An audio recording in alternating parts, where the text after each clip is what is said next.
Hello my dear friends, and welcome back to If Only April. So today we have some super exciting projects in the making. Do I always have exciting projects? I think we do. Today we'll be making a decorative throw pillows using paint. We're gonna draw all these amazing designs and it's just gonna look fabulous. This is my first time painting fabric and I've learned quite a few tricks while doing that. So here today I'm gonna share with you all the tips and tricks how to paint on textile and what to do and what to avoid. So let's get started. The first thing that everyone was saying is that you need to choose your fabric carefully. Most of the reviews that I've read suggested that the best fabric for painting on it would be 100% cotton, the very thick weave, but other materials also work. I couldn't find 100% pillowcases that would be thick enough for the paint not to soak through, so I decided to go with just polyester linen looking pillows that look pretty cool in my opinion. And let me tell you, it actually worked. Another thing that we need to talk about before we get started is how to choose the right paint. You obviously can't just use any acrylic paint and just call it a day, because the acrylic paint is so thick that it might just crack when it dries. So don't use just acrylic paint, even though I tried it and it didn't work, obviously. So this brings us to two options that you have. First one is to use textile paint. This is the easy option and that's what I chose. And another one is to buy some sort of fabric medium that you can add to your existing acrylic paint, and what it does, it kind of dilutes the acrylic paint and makes it more fluid so it soaks into the fabric without any problems. Does it make sense? So I bought this set of 8 earthy colors by Jacquard. Do I say it correctly? I'm gonna leave you the link below. They worked perfectly fine, they were so easy to work with, and they were just absolutely magic. Another thing that I would like to add is wherever paint you choose, always try it on the small piece of your fabric, somewhere very invisible, to see how it goes and to see how it's gonna actually seep on. But let's get to next step. So the next step is preparation. So apparently you need to wash your fabric before you're gonna start painting on it for a few reasons. One of them is that there's so many chemicals in fabric and you want to wash it off so the paint doesn't have a problem to seep through the pillow. Well, I tried my pillow first and it was working perfectly fine, so I decided to skip that step. But there's another important preparation step, is to iron it. And do not forget to iron it, because when it's wrinkled, it's not a good look, and the wrinkles might stay there after that as well. Iron it. But let's see how I actually painted those pillows and those designs on the pillow, and we're gonna take it from there. I'm gonna give you tips as we go. After you prepared the throw pillows to be painted, you washed it, you ironed it in the right settings, it's time to draw your design with a pencil. If you don't trust your abilities to draw, use stencils. I chose a very simple geometrical design and I just drew it out with a pencil.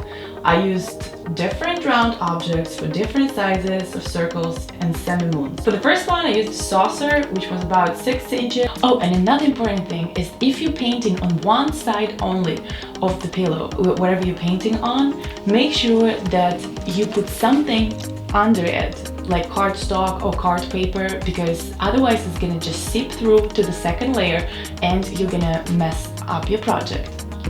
The first pillow I started painting, I put the colors directly on it and didn't use anything underneath. I should have expected coming, I guess, but it seeped through onto another side. The damage wasn't very visible, so I could just continue working on that pillow, but the lesson was learned. Always use a protective layer under your textile. So take out your textile paint and start painting. I used a flat 3 brush from the outline and round 10 to fill it in. Start with a little bit of paint at the tip and slowly paint an outline. Then take a bigger brush and with horizontal strokes fill out the whole space.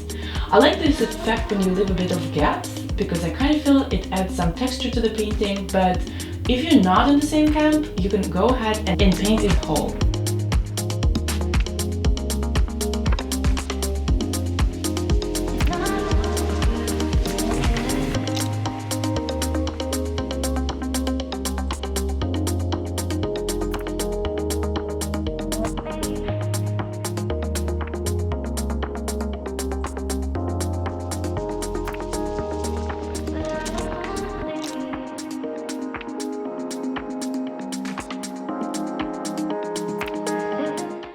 For the semi-moons, I use the sanding disc. Yeah, don't ask me why my sanding disc is in my craft table. I mean, that's obvious, right? So most of the colors that I used are the original ones from the bottle, but at some cases I mixed it up.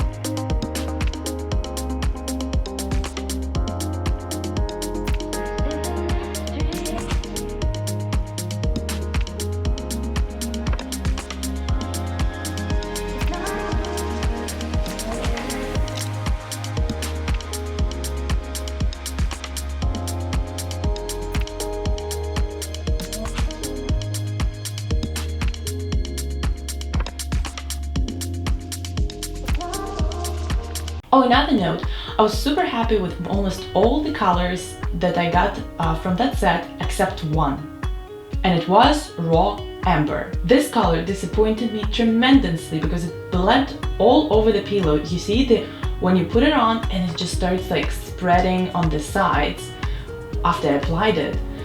It was such a disappointment, but you know what? No one said that it all comes out great, so always try to experiment with different things, and that's why you have me here, because I try and experiment a lot of things for you, so you don't have to do it. It was a lot of fun, but it's also a bit of a tedious project because the paint soaks through so fast, and then you need to really figure out the right amount of paint that you have on your brush so it doesn't all soaks in, and you can kind of drag it further. With some time and practice, it's actually got better, and by my last pillow, I was doing it in no time. When you're done with your paintings, let it dry flat for at least 24 hours, and then you need to seal it with the heat. Set your iron on the lowest setting and use the cotton cloth on top so the paint doesn't stick to the iron.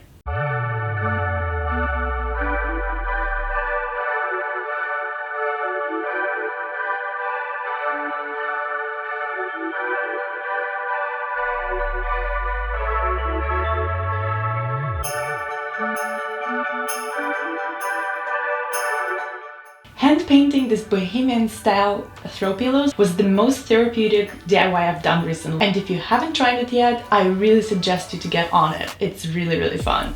Thank you so much for watching, guys. I really hope you liked this video, and if you did, please hit that subscribe button and share, like my videos, and comment below, because that helps my channel tremendously.